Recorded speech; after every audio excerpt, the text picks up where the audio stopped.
Hello friends, எல்லாருக்கும் வணக்கம். இன்றைக்கி நம்மளோட சேனலில் நம்ம எல்லாருக்குமே ரொம்ப ஃபேவரட்டான வெங்காய வடை எப்படி பண்ணுறதுன்னு பார்க்க போகிறோம்.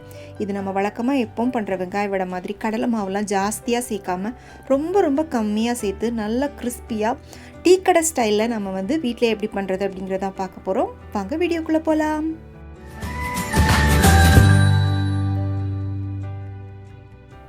இப்போ இதில் பார்த்தீங்கன்னா இந்த மெஷர்மெண்ட் கப்புக்கு அரை கப் அளவுக்கு கடலைப்பருப்பு எடுத்து நல்லா கழுவிட்டு தண்ணி ஊற்றி ஒரு 4 மணி நேரம் இதை ஊற வச்சு எடுத்து வச்சுருக்கேன்.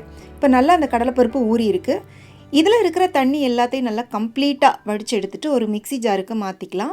கூடவே ஒரு அரை டீஸ்பூன் அளவுக்கு சோம்பும் 2 காஞ்ச மிளகாவும் சேர்த்துட்டு தண்ணி கொஞ்சம் கூட சேர்க்காம இதை நம்ம மிக்சியில் அரைச்சி எடுத்துக்கலாம்.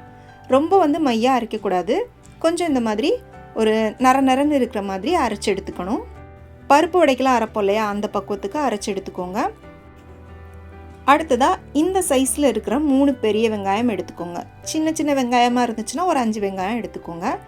இதை நல்லா இந்த மாதிரி மெல்லிசாக கட் பண்ணிவிட்டு ஒரு மிக்சிங் பவுலுக்கு மாற்றிக்கோங்க.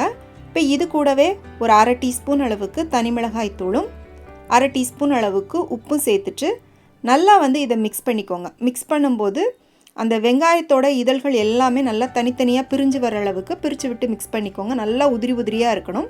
இந்த மாதிரி மிக்ஸ் பண்ணிவிட்டு ஒரு 5 நிமிஷம் அதை அப்படியே விட்டுட்டிங்க அப்படின்னா கொஞ்சம் அதில் இருக்கிற தண்ணி எல்லாமே நல்லா பிரிஞ்சு வரும். அதுக்கப்புறமா நம்ம அரைச்சி வச்ச அந்த கடலைப்பருப்பை இது கூட சேர்த்துக்கோங்க. சேர்த்துட்டு ஒரு அரை டீஸ்பூன் அளவுக்கு இஞ்சி பூண்டு விழுது சேர்த்துக்கோங்க. இப்போ இது கூட நம்ம ஒரு 2 டீஸ்பூன் மட்டும் கடலை மாவு சேர்த்துக்கலாம். நம்ம கடலைப்பருப்பு அரைச்சி சேர்த்ததுனால கடலை மாவு ஜாஸ்தியாக தேவையில்லை. ஒரு 2 டீஸ்பூன் பைண்டிங்காக மட்டும் நம்ம சேர்த்தா போதும். கூடவே நல்லா ஒரு கிறிஸ்பினஸ்க்காக 2 டீஸ்பூன் அளவுக்கு அரிசி மாவு சேர்த்துக்கோங்க. அடுத்ததாக ஒரு 3 பச்சை மிளகாவை இந்த மாதிரி நல்லா பொடியாக கட் பண்ணி போட்டுக்கோங்க. கூடவே கொஞ்சமாக கருவேப்பிலையும் கட் பண்ணி போட்டுக்கோங்க. நான் இன்னும் ஒரு அரை டீஸ்பூன் அளவுக்கு எக்ஸ்ட்ரா தனி மிளகாய் தூள் சேர்த்துருக்கேன். மொத்தம் 1 டீஸ்பூன் நம்ம இதுக்கு சேர்த்துருக்கோம். உங்களோட காரத்துக்கு ஏற்ற மாதிரி நீங்கள் தனி மிளகாய் சேர்த்துக்கோங்க.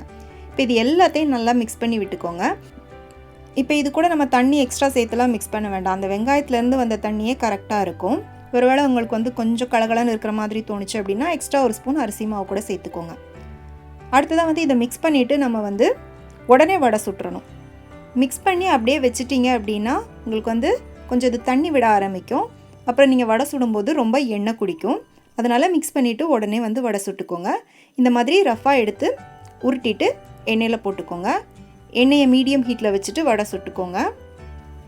நம்ம வழக்கமாக கடலை மாவுலாம் ஜாஸ்தியாக சேர்த்து பண்ணுற அந்த வெங்காய வடை பார்த்திங்கன்னா கிட்டத்தட்ட சாப்பிட்றதுக்கு வெங்காய போண்டா மாதிரி தான் இருக்கும். இது அப்படி இல்லாமல் நல்லா க்ரன்ச்சியாக நல்லா சாப்பிடும்போது நல்லா கிறிஸ்பியாக சூப்பரான டேஸ்ட்டில் இருக்கும். ஆல்ரெடி நம்மளோட சேனலில் வெங்காய போண்டா ரெசிபி அப்லோட் பண்ணியிருக்கேன். அதுக்கான லிங்க் நான் கீழே டிஸ்கிரிப்ஷனில் கொடுக்குறேன், செக் பண்ணிக்கோங்க. பாருங்கள், இப்போ நல்லா கிறிஸ்பியாக ஃப்ரை ஆயிடுச்சு. நம்மளோட வெங்காய வடை சூப்பராக ரெடி ஆயிடுச்சு. ஈவினிங் டைமில் நல்லா டீயோடு சேர்த்து சாப்பிட்றதுக்கு ரொம்ப அருமையாக இருக்கும். கண்டிப்பாக ட்ரை பண்ணி பாருங்கள். செஞ்சு பார்த்துட்டு எப்படி இருந்துச்சுன்னு உங்களுடைய கருத்துக்களை எனக்கு மறக்காமல் கீழே கமெண்ட் செக்ஷனில் சொல்லுங்கள். ரெசிபி பிடிச்சிருந்தா லைக் பண்ணிவிட்டு ஃப்ரெண்ட்ஸ் அண்ட் ஃபேமிலிக்கு ஷேர் பண்ணுங்கள். மீண்டும் வேறொரு ரெசிபியோடு சந்திக்கிறேன். நன்றி, வணக்கம்.